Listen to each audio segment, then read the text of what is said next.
If you're looking for the best cheap synthesizer, here's a list you must see. We made this list based on our personal preference and sorted it based on their features, prices, quality, durability, and reputation of the manufacturers and customer feedback. Also, we've included options for every type of customer. So let's get started.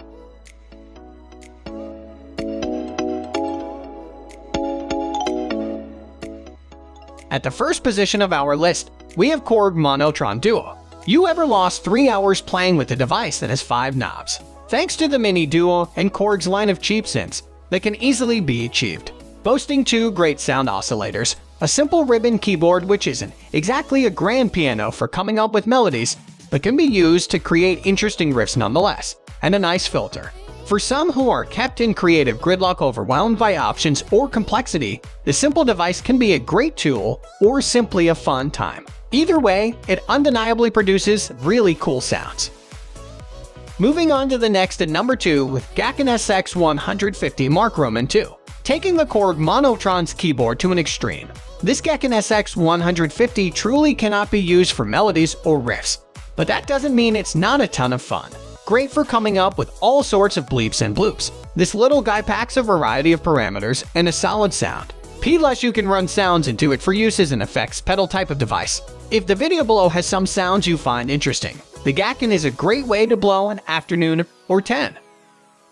The number 3 position is held by Moog Werkstatt-01. The Moog Werkstatt may look like a tame black box, but this little synth packs a ton of punch. It boasts 13 buttons for playing notes, which is considerably more ergonomic than a ribbon synthesizer. But beyond this, there's a lot of power under the hood. With a pulse or saw oscillator, it's Moog, so you know it sounds good, an LFO, and an envelope. This synth can make sounds that are very interesting. A couple other things take it to the next level, namely a modulation matrix and a glide parameter. This is a mini synth with a ton of flexibility and a great, affordable intro to modular synthesis if you're thinking about dabbling. Next at number 4 we have Arturia MicroBrute. While you may lose the credibility of a Moog, the MicroBrute is a real keyboard synth with a very nasty, grimy sound. Some find it to be a bit cheap sounding, but you'll have to check out the video below. Surely no one can say this thing doesn't create interesting noises. Frankly, the acid sound is great to my ears. On top of this, the MicroBrute is easy to learn and use, it's well built, and offers a lot of interesting ways to play with one sound. Sure, the oscillators and filter aren't Moog level, but they're very decent. Plus, one gets so much more from this device. If you're on board for its tone, the MicroBrute delivers in every other aspect. The number 5 position is held by Novation Bass Station Roman II. The Novation Bass Station isn't wildly different from the MicroBrute in terms of flexibility, but it does offer a few big perks, namely a step sequencer and arpeggiator. That said, you can always run MIDI into the MicroBrute and achieve similar results, assuming you have a decent DAW with a MIDI output device. If you don't, then a step sequencer is a cool feature to have. Beyond this, the best indicator is sound. The Bass Station is a bit more aggressive and harsh sounding, especially with its gnarly acid filter. The Bass Station has a harshness, but many prefer it. As per the other synths, listen to some of its timbres and if you like it, know that you'll be getting a high-quality product cherished by many.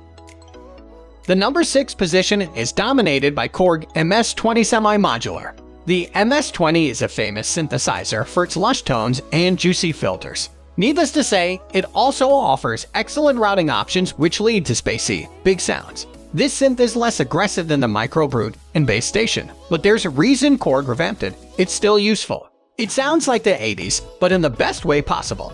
Frankly, not my cup of tea, but for fans of the 80s and genres like chillwave, it's a fantastic choice. Electro house it is not, however. Moving on to the next at number 7 with Korg Minilogue 4-voice polyphonic analog synth. The Minilogue isn't really a synthesizer. It's polyphonic and some people can't stand the sound, but it's the editor's choice for a reason. A polyphonic synthesizer at this price is crazy. Of course, it wouldn't be crazy if it didn't sound amazing. Boasting a hefty set of oscillators, filters, and envelopes plus a few great effects is enough to set this synth apart. But it also has 8 different modes, and they all add a lot of variety and, for lack of a better word, fatness to the sound. Be sure you love the tones, but this is a synth that has a ton of power and an easy setup. Plus, Changing the mode means you can get a really nice sound in one mode, and then an amazing sound in another. For me, it's not even close.